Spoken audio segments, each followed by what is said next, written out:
13 снежня. У гэты дзень у 1620 годзе Орша атрымала магдыбургскае права.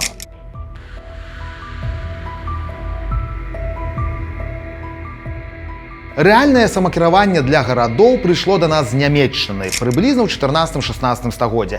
І як паказала практыка, гэта было не толькі зручна для гарадоў, але і выгодна.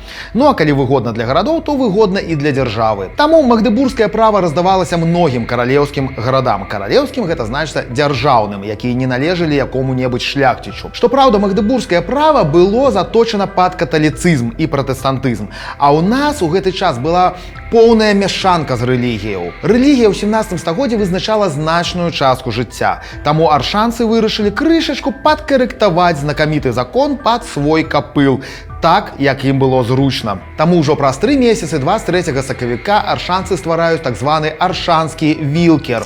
Скажем так, гэта карэктаванае магдыбургскае права. Гэта не зусім выключэнне, але ж справа для ўсёй Европы вельмі рэдкая. Звычайна гарады па змоўчванні прымалі закон і не карэктавалі яго, радуючыся, што ён увогуле ёсць.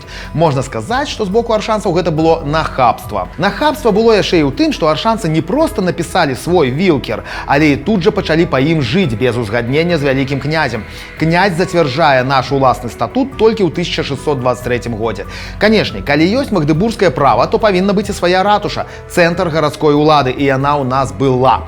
Праўда, драўляная, таму і бясследна знікла ўжо пры расійскай імперыі. У імперыі самакіравання не было, дык і ратуша не спатрэбілася. На жаль, калі-небудзь можна пачуць, як людзі называюць ратушы езуіцкі калегіум. Гэта памылка. Канешне, там ёсць гадзіннікавая вежа і гадзіннік, што нерэдка прысутнічала і ў ратушах, але калегіум да ратушы і да самакіравання, увогуле палітычнага кіравання, дачынення не мае.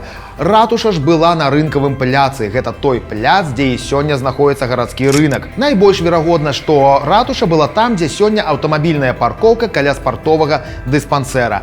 Але в прынцыпе, гэта трэба яшчэ ўдакладняць. Толькі вось пытанне, як удакладняць, калі драўляны будынак знішчаны.